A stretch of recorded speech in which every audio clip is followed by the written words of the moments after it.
예, 오늘 우리가 읽을 성경 본문은 빌립보서 4장, 빌립보서 4장,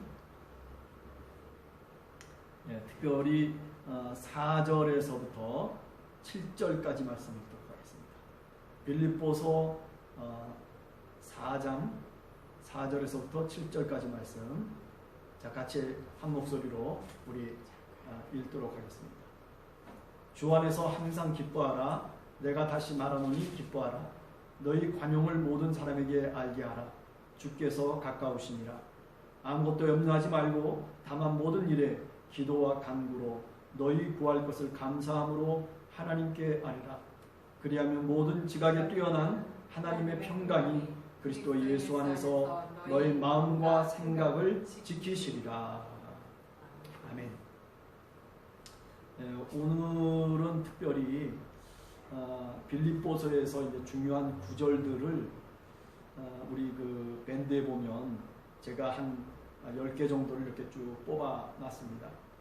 그래서 제일 먼저 4장 5절에 나오는 주께서 가까우시니라 라고 하는 구절, 그리고 그 다음에 4장 13절에 보면 내게 능력 주시는 자 안에서 내가 모든 것을 할 수 있다라고 하는 이 두 개, 4장에 나오는 이 두 개의 구절을 오늘 한번 저희들이 조금 생각하면서 또 은혜를 나눠보려고 합니다.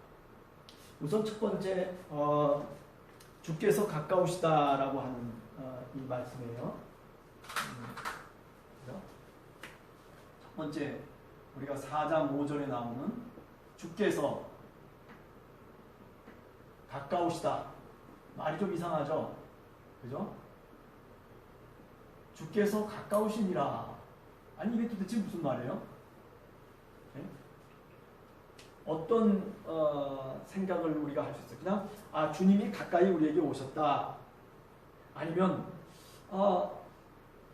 주님께서 우리들에게 어떤 은혜를 주셨다는 뜻인지, 뭐 여러 가지 의미들을 우리가 여기서 얘기할 수 있을 것 같아요. 그래서 사실 이 말의 뜻은 굉장히 우리가 여러 가지로 생각할 수 있는 그런 말씀이다라고 얘기를 할 수 있습니다. 주께서 가까우시니라. 우선 첫 번째 생각할 수 있는 것은 뭐냐면 예수 그리스도, 여기 주님이 예수 그리스도라면, 그죠? 그리스도라면, 그렇다면 예수 그리스도가 이제 우리에게 오실 그날이 가까이 왔다. 다시 말하면 예수 그리스도의 재림을 의미하는 거죠. 재림. 재림의 때, 재림의 때가 가까이 왔다. 이런 어떤 의미로 우선 첫 번째로 우리가 생각할 수 있어요. 이거를 우리가 뭐라 하면 미래적이다라고 얘기할 수 있어요. 미래를 미래적이다. 네. 그러니까 이미 바울의 입장에서 보면 예수 그리스도가 적어도 한 20년 또는 뭐 30년 전에 이미 십자가 위에서 돌아가셨단 말이죠. 네. 그런데 이 사도 바울이 그 예수 그리스도를 돌이켜보면서 뭘 얘기하는 거예요? 앞으로 그 지상에서 우리를 위해서 고난당하시고 우리를 주님 하나님 나라를 선포하시고, 그리고 우리의 주님 되신 그분께서 다시 오실 것이다 라고 하는 그런 그 이야기를 우리가 먼저 해볼 수 있는 거죠. 그래서 첫 번째로는 주님께서 이제 금방 우리에게 오실 것이다 라고 하는 그런 미래적인 그때를 사도 바울은 이런 식으로 표현했다라고 일단 우리가 생각해 볼 수 있죠. 그래서 이게 이 주님이라고 하는 요 말 속에 어떤 뜻이 있냐면 사실 예수 그리스도지만은 여기 정관사가 붙어 있어요. 원래 영어로 얘기하면 the Lord예요. 그러니까 이 the Lord라고 하는 건 뭐냐면 바로 예수 그리스도를 얘기하는 거죠. 그냥 로드로만 한 게 아니라 요 앞에 정관사를 이렇게 딱 붙여놨고 있다라고 하는 게 특이하다라고 얘기했어요. 그러니까 우리가 주님으로 고백하는 그 주님께서 앞으로 어느 때인지 모르지만은 그 그러나 그 미래의 때, 정해진 하나님의 때에 이제 주님께서 오실 것이라는 거죠. 그런데 그때가 어떻다는 거예요? 그때가 가까웠다라고 하는 말이죠. 이것은 오늘날에도 사실 적용할 수 있는 말씀이라고 생각해요. 자, 우선 지난번에도 얘기했지만은 이런 종말의 때라고 하는 것이 두 가지로 얘기할 수 있다. 첫 번째는 개인의 종말, 그죠? 개인의 종말을 얘기할 수 있고, 두 번째는 뭐예요? 우주적 종말. 우주적 종말. 이것은 그야말로 우주적 종말이라고 하는 건 뭐냐면 새 하늘과 새 땅이죠. 그죠? 새 땅이 이제 도래할 거다는 거예요. 새 하늘과 새 땅. 마지막 온 이 우주 세계가 다 말하자면 불같이 없어지고 그리고 새 하늘과 새 땅이 다시 도래할 것이다라고 하는 그런 어떤 그 이야기들을 우리가 이사야 선지자서로부터 시작해서 요한계시록까지 이제 나오는 내용입니다. 그 우주적 종말이에요. 우주적 종말. 이거는 언제 이런 일이 일어날지를 우리가 예상할 수가 없어요. 단지 그럴 것이다. 온 세계가 끝날 것이다 라고 하는 그런 어떤 막연한 미래에 대한 그런 종말을 얘기하고 있는 거죠. 그러나 개인의 종말이라고 하는 게 있어요. 그죠? 우리 각자가 오래 살면은 뭐 90 또는 100세면 끝나요. 그죠? 네, 아무리 오래 살아도 뭐 이 정도 살고 끝난단 말이죠. 그러면 이 개인의 종말이라고 하는 것이 사실은 바로 우리 눈앞에 와 있는 거예요. 제 예를 들어보자면 제가 예를 들어서 지금 66세, 67세 그런데 앞으로 20년을 살 수 있을까? 20년이면은 우리 함께하는 교회가 처음 시작했을 때의 그때의 과거예요.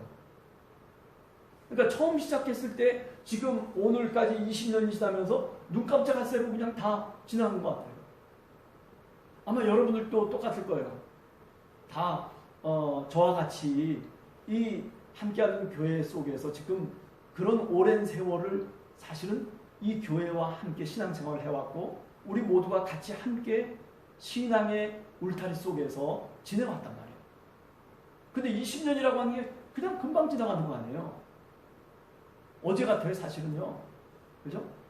그러니까 오늘 저 같은 입장에서는 사실 개인의 종말이라고 하는 게 이 우주적 종말보다도 훨씬 더 굉장히 피부에 와닿는 거죠. 내가 정말 20년 전에 그 어떤 시간 속에서 20년이 지나고 난 다음에 느꼈던 그런 것처럼 앞으로 어느 한순간에 이미 저도 90세 가까이 돼가면서 80 몇 세 되면 그러면은 이제 종말이 가까이 왔구나 하는 것을 더 분명하게 느낄 수가 있겠죠. 여튼간에 이 재림의 때라고 하는 것은 미래적이에요. 미래적이라고 하는 것은 이게 종말인데 종말은 개인의 종말과 그리고 우주적 종말을 우리가 얘기할 수 있다. 그런데 사실은 더 우리들에게 와닿는 것은 뭐냐면 바로 이 개인적 종말이다라고 우리가 감히 얘기할 수 있는 겁니다. 자, 그 다음에 두 번째 생각할 수 있는 것은 뭐냐면 두 번째는 이거는 미래적이잖아요. 그런데 이게 이제 말하자면 하나님 나라라고 하는 측면에서 보는 거예요. 자, 하나님 나라, 우리가 잘 아는 하나님 나라. 그죠? 하나님 나라를 누가 선포했냐면은 바로 우리의 주님이신 예수 그리스도께서 그죠? 선포하셨어요. 하나님 나라. 야, 하나님 나라가 가까이 왔다. 응? 하나님 나라가 뭐 정말 가까이 와 있다는 거죠. 문 앞에까지 와 있다는 거죠. 그러면서 예수 그리스도께서 이 하나님의 나라라고 하는 것을 어떤 식으로 얘기하냐면 미래적인 나라뿐만 아니라 사실은 현재적인 나라로 봐요. 오늘 그래서 우리가 잘 아는 씨앗 비유 같은 경우 그죠? 씨앗 비유 보면 그게 하나님 나라의 비유인데 이 씨앗이 어떻게 되어 있다는 거예요? 이 씨앗이 이미 심겨졌다는 거예요. 심겨졌어요. 뿌려졌어요. 믿음으로 뿌려졌어요. 그래서 어떻게 된다는 거예요? 이 하나님 나라의 씨앗이 자라서 이제 금방 조금만 있으면 농부가 알지 못하는 사이에 이제 열매를 맺고 그리고 이제 추수를 하게 된다는 거예요.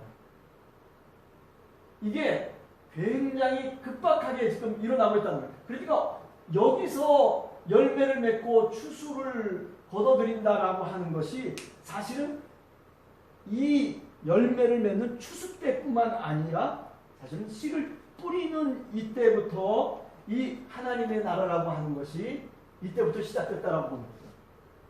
그러니까 예수 그리스도가 이 땅에 오셨어요. 그래서 그 예수 그리스도를 통해서 우리는 뭐를 믿고 또 무엇을 우리가 아냐면 하나님의 나라를 우리가 깨닫고 그리고 그 하나님의 나라를 우리가 아는 거예요. 그러니까 예수 그리스도가 이 땅에 오셨다라고 하는 것 자체가 어찌 보면 하나님 나라의 시작이고 그리고 그죠? 하나님 나라의 시작이고 그리고 그분이 성령을 통해서 우리들에게 믿음을 주시고 또 어떤 교훈을 주셔서 그래서 우리가 살아가는 어떤 삶의 과정 이 모든 것들이 다 뭐냐면은 사실은 하나님 나라의 과정이라고 보는 거예요. 이게 다 뭐냐면은 하나님 나라의 과정이에요. 하나님 나라가 어떻게 되는 거예요? 성장해 가는 거예요. 하나님 나라가 성장해 가는 거예요. 어느 때까지? 열매를 거둘 때까지. 추수할 때까지. 그러니까 이미 시작됐다라고 하는 개념이죠.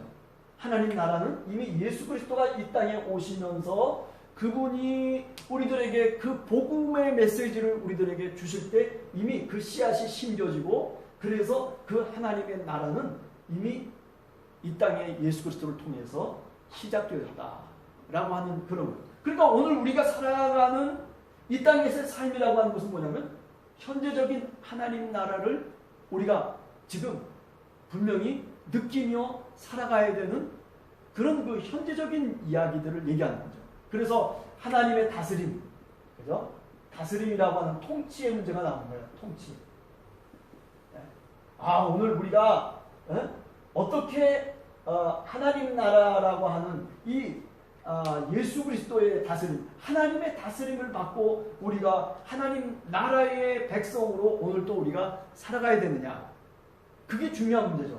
이 현재적 말하자면 주님께서 가깝다라고 하는 이것을 현재적으로 본다면 그렇게 얘기할 수 있는 거죠. 그러니까 오늘 또 우리가 신앙생활을 해가면서 우리가 삶을 살아가면서 적어도 예수 그리스도가 가르쳐 주신 그런 어떤 그 교훈에 따라서 정말 내가 원수를 사랑하는 마음이 생긴다든지 아니면은 오른뺨을 치는데 내가 왼뺨도 갖다 댄다든지 아니면은 정말 오리를 가자면 십리를 가진다든지 예? 뭐 이런 어떤 예수 그리스도가 우리에게 본을 보이셨던 그런 어떤 가르침을 본받으면서 살아가는 게 뭐냐면 바로 하나님 나라의 다스림을 받는 거예요. 그러니까 예수 그리스도가 가르쳐 주신 그 교훈대로 그 말씀대로 살아가는 과정이 뭐냐면 바로 하나님의 나라가 임하는 과정이에요. 그러니까 오늘 우리가 90년을 살건 100년을 살건 예수 그리스도를 믿고 살면 하나님 나라가 이미 와 있고 그리고 그 하나님 나라의 통치 속에 하나님 나라의 백성으로 살아가는 것. 주님이 가르쳐 주신 그 가르침대로 살아가는 삶의 과정이 뭐냐면 바로 하나님 나라가 이루어져 가는 거죠. 이루어져 간다는 이루어져 가는 하나님 나라. 그래서 언제 하나님 나라가 비로소 우리들에게 완전하게 이루어지느냐 하면 우리가 개인적인 종말을 맞이할 때 우리가 죽게 되면 어떻게 돼요? 그때는 우리가 뭐 하나님 나라를 그때 얘기할 필요도 없잖아요. 그러니까 어찌 보면 우리가 하나님의 통치를 받으면서 오늘 우리가 이 땅에서 살아가는 것이 얼마나 귀중한 시간인가라고 하는 것을 우리가 비로소 깨달을 수 있는 거죠. 정말 중요한 시간입니다. 교회에 나와서 같이 함께 예배하고 그리고 기도하고 그리고 하나님의 말씀을 살펴보면서 그 가르침대로 내가 살려고 무릎을 꿇고 주님 앞에 복종하며 나아가는 그 삶의 과정이 너무너무 중요한 거예요. 그게 바로 하나님 나라가 내 삶 속에서 이루어져 가는 거예요. 그러다가 언제 끝마치게 돼요? 그러다가 결국 인간이 죽는, 한 개인이 자신의 목숨을 다하는, 생명이 다하는 그 순간, 이제 영원한 아버지 하나님의 품에 들어가는 그때에 이 하나님 나라의 온전한 통치를 우리가 비로소 경험하게 된다는 거죠. 그럼 지금은 뭐예요? 지금은 중간 단계인 거예요. 그죠? 지금 현재 우리가 하나님 나라를 맛보면서 그러면서 하나님 나라는 이렇게 공평하고 하나님 나라는 눈물을 닦아주고 하나님 나라는 이렇겠구나라고 하는 것을 우리가 어떻게 경험할 수 있느냐면 바로 주님의 말씀을 통해서 경험할 수 있는 거예요. 그러니까 하나님의 말씀을 모르면 어때요? 하나님의 나라를 경험할 수가 없어요. 하나님의 말씀을 내가 이해하고 깨닫고 그리고 그 뜻대로 살려고 하는 그런 성령의 감동이 우리들에게 있을 때 비로소 우리는 하나님 나라의 백성으로 사는 거예요. 자, 이렇게 두 번째를 얘기할 수 있고, 그 다음에 세 번째는, 자, 또 다른 이해 방식이 또 하나 있어요. 세 번째는 뭐냐면, 세 번째는, 이 하나님 나라가 만약에 예수 그리스도가 이 땅에 오신 것을 얘기한다면, 예수 그리스도가 이미 오셨어요. 그죠? 이미 과거형이에요. 오셨어요. 예수 그리스도가 오셨어요. 근데 예수 그리스도가 오셨는데 어떻게 오신 거냐면은, 자, 우리가 잘 알듯이 마태복음에 보면 예수님이 어떻게 오셨어요? 구약의 예언자들이 예언한 대로, 예언의 성취자예요. 그죠? 예언의 성취.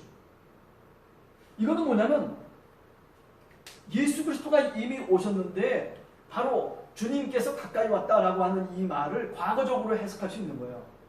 이미 예수 그리스도가 오셨으니까 사실은 종말은 끝났다. 하나님의 그 시간, 그것은 사실은 예수 그리스도가 오는 것이 하나님의 시간이었다. 그래서 예수 그리스도가 이 땅에 오심으로 인해서 모든 것들이 다 말하자면 끝난 거예요. 예언이 성취돼 버린 거예요. 그죠? 예언이 성취된 거예요. 구약의 예언자들, 이사야라든지 에레미야라든지 아니면은 모세오경에 여러 가지 예언, 바로 메시아가 올 것이다라고 하는 그런 예언. 메시아가 올 것이다라고 하는 그런 예언이 누구를 통해서 성취됐냐면 바로 2000년 전에 나사렛 예수 그리스도를 통해서 성취됐다는 거죠. 그러면 하나님의 나라가 어떻게 되는 거예요? 그러면 자, 구약의 예언대로 성취돼 버렸다면 하나님 나라는 이미 이루어져 버린 거 아니에요? 메시아가 예언했던, 메시아가 꿈꿨던 게 뭐예요? 이스라엘 그 예언자들이 꿈꿨던 게 뭐냐면은 사실 어떻게 보면 새하늘과 새 땅이에요. 근데 이게 언제 이루어진다라고 예언자들은 생각했냐면 메시아가 이 땅에 오면 이루어질 것이다라고 생각했어요. 그렇죠? 구약의 예언자들 다 이걸 꿈꿨어요. 하나님의 나라가, 하나님의 통치가 이루어지는 때가 분명히 메시아를 통해서 이루어질 거라고 하는 그런 어떤 믿음을 갖고 사실은 구약의 많은 신앙의 사람들이 메시아를 기다리는 거거든요. 그런데 우리는 뭐냐면 바로 그 메시아가 누구라고 얘기하냐면 바로 예수 그리스도라고 얘기하는 거거든요. 그렇다면 이미 이런 모든 것들이 다 끝나버린 거 아니에요. 이렇게 되면 뭐예요? 과거의 얘기예요. 그러니까 주께서 가까우시니라 라고 하는 이 말의 뜻을 우리가 주님께서 이미 우리들과 함께 오셔서 우리와 함께 가까이 우리와 더불어서 임마누엘 되신 그 주님께서 오늘 또 우리와 동행하고 있습니다라고 하는, 그러니까 보다 과거적인 게 되는 거죠. 이게 과거적. 이런 식의 그러니까 이런 것들이 이렇게 미래적이고 현재적이고 그리고 과거적인 이런 내용들이 사실은 성경 속에 다 있는 거예요. 어느 것 하나 없는 게 없어요. 다 있어요. 그러니까 어떻게 보면 우리가 성경을 잘 모르는 사람 입장에서는 어느 하나만 주장할 수가 있어요. 그래서 미래를 얘기하면서 재림의 때가 가까이 왔으니까 우리가 이렇게 해야 됩니다. 저렇게 해야 됩니다. 그렇게 얘기하는 사람도 있고, 또 그런가 하면 지금이 하나님의 나라고 지금 하나님께서 우리와 함께 하시니, 그러니 우리가 오늘 이 순간에도 정말 열심을 다해서 믿어야 됩니다. 하나님 나라를 우리가 경험해야 됩니다라고 하는 현재적인 얘기. 그러나 또 과거적으로도 얘기할 수 있는 거죠. 예수 그리스도가 이 땅에 오셔서 우리에게 평화를 주시고, 그리고 하나님의 나라를 우리에게 이미 허락해 주셨습니다. 그렇다면 우리가 오늘 어떻게 이 하나님의 이루어진 나라 속에서 하나님의 백성으로 살아가야 되겠습니까? 이런 식으로 얘기한다면 과거적인 얘기가 될 수 있는 거예요. 그러니까 오늘 주께서 가까이 오셨다라고 하는, 주께서 가까우시니라라고 하는 이 말을 여러 가지 각도에서 우리가 해석해 볼 수도 있고 말할 수도 있다. 그리고 이 모든 것들이 다 어디에 있느냐? 성경 속에 다 이미 내용으로 들어가 있어요. 그러니까 어떤 면에서는 이 미래적이다라고 하는 것은 경고예요. 야, 예수 그리스도를 믿는데, 그런데 너 그런 식으로 믿으면 되겠어? 너 앞으로 주님께서 이 땅에 오셔서 우리를 심판하실 그때에 너 어떻게 그 주님을 만나고 어떻게 그 주님을 얼굴로 대할 수가 있겠어? 그러니 너 지금 각성하고 깨어 있어야 되고, 그리고 하나님의 뜻대로 살기 위해서 네가 애를 써야 되는 것이 마땅하지 않느냐? 라고 얘기할 때는 어때요? 바로 1번 미래적인, 그죠? 그 시간을 우리가 얘기할 수밖에 없는 거죠. 뭐 이런 식으로 우리가 이 바울이 얘기한, 빌립보서에 얘기하는 주께서 가까우시다라고 하는 이 말이 이런 식으로도 여러 가지 해석될 수 있다는 것을 제가 오늘 여러분과 함께 이야기를 나누는 겁니다. 이게 다 우리 영성에 꼭 필요해요. 이거 무엇이 옳다라고 하는 게 없어요. 무엇이 옳다라고 하는 게 없어요. 내가 신앙생활 해가면서 내가 정말 이 미래적인 어떤 하나님의 심판과 종말을 생각해보면 내가 정말 깨어 있어야 되고, 그죠? 어리석은 말하자면 다섯 처녀처럼 등불에 기름을 준비하지 않고 있다가 신랑이 온다는 그런 어떤 소식에 깜짝 놀라가지고, 그래가지고 등을 준비하지 못하고 그 슬피 울고 있는 그런 어떤 모습이 우리 자신이 돼서는 안 되겠다는 거죠. 적어도 우리는 오늘 또 하나님의 말씀을 통해서 우리의 경건한 신앙의 어떤 생활을 통해서 우리가 미래에 다가올 그 종말을 준비해야 되는, 그래서 늘 깨어 있어야 되는 그런 어떤 신앙인이라면, 그렇다면 미래적인 재림의 때를 우리가 생각해 볼 수 있는 것이고, 두 번째, 예수 그리스도가 이 땅에 오신 것이 하나님 나라의 출발이고 시작이고, 그리고 오늘 우리가 이 땅에서 주님 뜻대로 살아가려고 발버둥치고 애쓰고 넘어져도 다시 일어나고 어떤 위험이 오더라도 그 위험을 극복해 나가면서 믿음으로 살아가려고 애를 쓰는 그 모습 자체는 뭐예요? 하나님 나라의 현재적인 모습이죠. 하나님 나라의 현재적인 모습. 그렇죠? 병든 사람 붙잡아 놓고, 그리고 간절히 기도할 때 그 병이 만약에 나아지고, 그리고 정말 힘들게 살아가는 사람을 사랑으로 감싸주면서, 그러면서 그와 함께 마음을 나눌 때, 그럴 때 그가 예수 그리스도를 믿고 그가 마음의 평강을 얻고, 그리고 정말 하나님의 백성이 됐다면 그것은 현재적인 거예요. 하나님 나라가 거기 현재적으로 임하는 거예요. 오늘 여러분들이나 저도 하나님의 나라가 현재적으로 임하기를 간절히 원합니다. 내가 생각하고 말하고 행동하는 게 다 뭐예요? 이게 다 하나님 나라의 어떤 그런 어떤 중요한 모습들을 결정하는 요소가 될 수 있다는 거죠. 네. 자, 이렇게 저렇게 우리가 생각을 해볼 수 있다라고 하는 것을 한 번 더 여러분과 제가 알았으면 좋겠다 생각이 듭니다. 자, 그 다음에 또 한 가지 우리가 생각할 수 있는데, 빌립보서 4장 13절에 보면 한번 우리 읽어볼까요? 빌립보서 4장 13절 11절부터 13절까지를 한번 읽고 그리고 잠깐 얘기하고 마치도록 하겠습니다. 자, 빌립보서 4장 11절에서부터 13절 시작. 내가 궁핍함으로 말하는 것이 아니니라. 어떠한 형편에서든지 나는 자족하기를 배웠노니 나는 비천에 처할 줄도 알고 풍부에 처할 줄도 알아. 모든 일 곧 배부름과 배고픔과 풍부와 궁핍에도 처할 줄 아는 일체의 비결을 배우노라. 내게 능력 주시는 자 안에서 내가 모든 것을 할 수 있느니라. 아주 유명한 말씀이죠. 그렇죠? 빌립보서 9절 가운데 주께서 가까우시다라고 하는 이 말하고 그 다음에 이제 지금 조금 우리가 얘기할 게 뭐냐면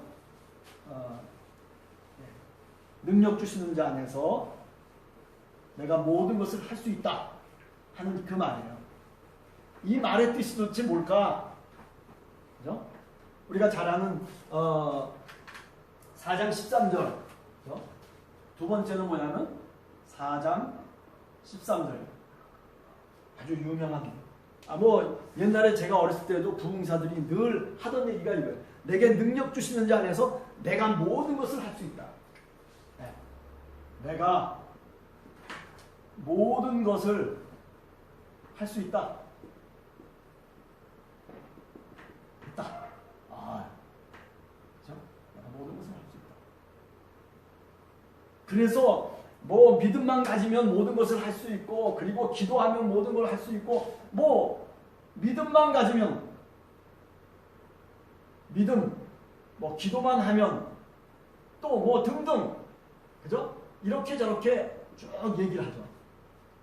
그래서 이런 믿음과 기도와 뭐 말씀과 찬양과 뭐 봉사와 이런 것들과 연관시켜서 만약에 여러분들이 그렇게 하면 만약에 if 여러분들이 이런 생활을 하면 하나님께서 이런 능력을 주셔서 모든 것을 할 수 있게 하시는 분이 바로 누구냐면 우리 주님이시다.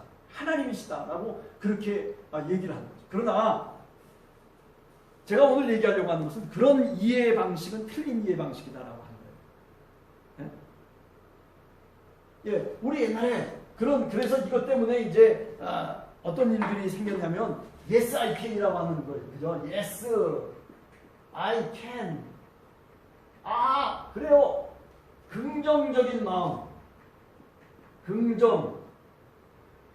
마음. 그죠? 긍정의 마음. 긍정적인 마음을 가지면은 맞아요. 할 수 있다는 거예요. 못하겠다라고 생각지 말고 할 수 있다라고 생각하면 할 수 있다는 거예요. 맞아요. 그것도 참 맞는 얘기예요. 그러나 오늘 그 어떤 심리적이라든지 또는 그런 얘기를 하려고 하는 것이 아니라 오늘 이 성경 구절에서 우리가 정말 깨달아야 될 것은 뭐냐면은 이런 거예요. 이 문맥을 보면 그죠? 오늘 읽은 11절에서부터 우리가 12절, 13절 이렇게 문맥을 보면 사실은 사도 바울이 어떤 얘기를 하고 있습니까? 사도 바울이 이 앞에서 어떤 한 얘기가 뭐냐면 내가 궁핍에 처할 줄도 알고 부에 처할 줄도 알고 가난에 처할 줄도 알고 또 뭐 등등 예? 이런 모든 것 속에서 자족이라고 하는 얘기 있어요. 자족. 배웠다는 거예요. 자족을 배웠다는 거예요. 자족을 배웠다. 네. 이런 자족 하는 마음. 그야말로 궁핍함에 처할 줄도 알고 어떤 형편에서 내가 살아가는 그 방법도 알고 비천에 처할 줄도 알고 풍부에 처할 줄도 알고 배고픔과 그리고 풍부와 궁핍 뭐 등등 이런 모든 것들을 내가 배워서 깨달았다는 거예요. 배워서 깨달았다. 그래서 내가 모든 것을 할 수 있다는 것은 어떤 뜻이냐면 바로 이런 모든 상황 속에서 하나님 앞에서 자족할 수 있는 마음, 예? 그리스도 앞에서 하나님 앞에서 자족하는 그 모든 마음들을 내가 비로소 깨닫고 그리고 그래서 내가 모든 것을 할 수 있다는 거예요. 그러니까 내가 모든 것을 할 수 있다의 전제는 뭐냐면은, 예? 이것의 전제가 있어요. 이 전제가 뭐냐면 바로 하나님 앞에서 자족한다라고 하는 거예요. 자족의 신앙. 자족. 내 스스로 만족할 줄 아는, 욕심을 버릴 줄도 알고, 그죠? 또 내가 가던 길을 멈출 줄도 알고, 내가 신앙생활하면서 예수 그리스도를 쫓아가면서 내가 좋은 데만 가는 것이 아니라 내가 굳은 데도 내가 들어갈 줄 알고, 내가 능력이 있어서 능력껏 내 마음대로 살 수 있는 길이 있음에도 불구하고 그런데도 그 능력을 버리고 어떻게 살아요? 고난 가운데 사는 그것도 택할 줄 알고. 그래요. 이렇게 이런 것들이 전제가 된 그 속에서 내가 모든 것을 할 수 있다는 얘기예요. 네? 뭐 믿음만 있으면 뭐만 있으면은 내가 다 할 수 있다라고 하는 그런 어떤 자기 욕망, 자기 어떤 욕심을 채우고 자기 목적을 이루려고 하는 그런 어떤 모든 것을 할 수 있다라고 하는 그런 말이 아니라고요. 네? 적어도 내가 이렇게 버릴 줄 안다는 거죠. 버릴 줄 알고 버림. 그리고 내가 이렇게 포기할 줄 알고, 내가 양보할 줄 알고, 그죠? 이런 것들. 이게 뭐냐면 소위 관용이라고 하는 거예요. 관용. 내 이득만 쫓아가지 않고, 내 어떤 욕심만 쫓아가지 않고, 남을 배려할 줄 아는 사람. 네. 그리고 내 어떤 욕심을 포기하고 그리고 다른 사람에게 그것을 줄 줄 아는 사람. 이런 것이 자족의 신앙이거든요. 그러니까 이런 신앙, 이런 자족하는 이런 마음 속에서 내가 그 마음을 통해서 내가 모든 것을 할 수 있다는 거예요. 아, 내가 정말 하나님께서 원하시는 것을 내가 할 수 있다는 거예요. 사실 생각해 보세요.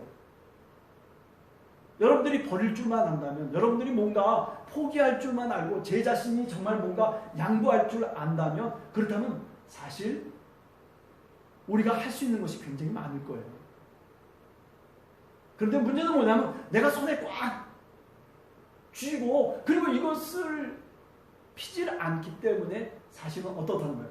할 수 있는 게 그렇게 많지 않아요. 뭐 하나에 집착해버리잖아요. 그래가지고 어떤 사람은 난 미워하는데 집착해가지고 그래가지고 그것 때문에 인생을 망치는 거예요. 우리 전광훈 그 사람이 어떤 사람입니까? 아니 그렇잖아요. 얼마든지 다른 사람을 칭찬하고 사랑하고 그리고 남을 도와줄 수 있는 사람인데도 불구하고 근데 어떤 사람을 이제 말하자면 비난하고 그리고 원수 맺고 그리고 막 그냥 이게 뭐예요? 다 이게 사실 자기를 망치는 거예요. 자기를 망칠 뿐만 아니라 교회를 망치고 그리고 하나님을 말하자면 세상 속에서 경멸의 대상으로 만드는 것. 이게 다 뭐냐면 자기 버림이 없기 때문에 그래요. 자기 포기가 없어요. 뭔가 하나를 이루기 위해서 거기에 집착해가지고 그리고 끝까지 밀고 나가는 거예요. 내가 순교하겠다. 아니 무슨 그런 게 순교예요? 아니잖아요. 그런데도 불구하고 그런 식으로 되어버리는 것은 뭐냐면 결국 이 자족의 삶이 없기 때문에 그래요. 자족의 삶. 내 스스로 나를 그죠? 내 스스로 나를 돌아볼 줄 아는 사람. 내가 신앙생활하면서도 교회 생활하면서도 그죠? 남을 좀 돌아볼 줄 아는 사람. 아, 내 옆에 있는 누군가를 한번 돌아보면서 그를 위해서 기도할 줄 아는 사람. 여러분들은 어떠세요? 과연 이제 이 코로나 기간 동안에 여러분들이 과연 저를 위해서 얼마나 기도했습니까? 또 예를 들어서 우리 집사님들이나 또는 권사님들을 위해서 여러분들이 얼마나 기도를 하고 있습니까? 예? 스스로 나를 돌이켜보면서 이 코로나라고 하는 이 기간 동안에도 마찬가지예요. 자족의 삶을 우리가 훈련해야 되는 거예요. 내 스스로 하나님의 말씀을 보면서 그 속에서 은혜도 받고 그 속에서 만족도 하고 그 속에서 행복도 하고 그 속에서 눈물도 흘리고 기뻐도 해볼 수 있는 그런 기회가 사실은 주어진 거예요. 하나님의 말씀을 내 스스로 보면서 깨달을 수 있는 기회가 있단 말이죠. 그런데 그거를 내 스스로 할 수 있는 것들을 내가 하지 않는 거예요. 왜? 그것은 내가 버리는 게 없기 때문에, 내가 포기하는 것이 없기 때문에, 내가 양보하는 것이 없기 때문에, 내가 배려하는 것이 없기 때문에 사실은 할 수 없게 되는 거죠. 그러나 오늘 사도 바울은 우리들에게 얘기하고 있어요. 내가 이와 같이 자족하는 마음과 그 신앙의 원리를 통해서 내가 모든 것을 할 수 있다. 모든 것을 할 수 있다. 모든 것 속에는 뭐가 들어가 있어요? 나를 버리는 것이 들어가 있는 거예요. 이 속에는 뭐가 들어가 있냐면 모든 것이라고 하는 것 속에는 내가 얻는 것보다는 얻는 것, 내가 유익을 찾는 것 이런 것보다는 뭐야? 버리는 것. 그죠? 십자가를 지는 것. 그죠? 이런 것들이 사실은 다 들어가 있는 거예요. 그러니까 이 모든 것을 내가 할 수 있다는 것은 뭐냐면 내가 원하는 것들을 다 내가 차지할 수 있다라는 뜻이 아니라 바울의 입장에서 보면 오히려 내가 버릴 수 있다는 것을 얘기합니다. 내가 욕심을 갖고 있던 것을 버릴 수 있는 사람, 내가 어떤 목적을 삼고 있던 것들을 버릴 수 있는 사람, 내 자존심도 버릴 수 있는 사람, 누구를 위해서라면 바로 예수 그리스도를 위해서라면, 그분의 영광을 위해서라면 그렇게 내가 모든 것을 버릴 수 있다는 얘기예요. 지금 이 이야기는 내가 얻을 수 있다는 얘기가 아니라 내가 포기할 수 있다는 거예요. 주님 십자가 앞에서라면 내가 내 욕심과 내 모든 것들을 내려놓겠습니다. 네 자신이 네 십자가를 지고 나를 쫓아오라고 하는 그 주님의 말씀 앞에 복종하는 것을 의미하는 거죠. 자, 한 주간을 우리가 살아가면서 좀 이렇게 주님 앞에서 내가 정말 버릴 수 있는 것들을 좀 버리는 훈련을 여러분들이 했으면 좋겠다 생각을 합니다. 더 주님의 말씀을 읽어보면서 그러면서 그 속에서 어떤 뜻이 있고 내가 어떻게 버려야 되고 내가 어떻게 배려해야 되고 이런 어떤 도전이 우리 마음속에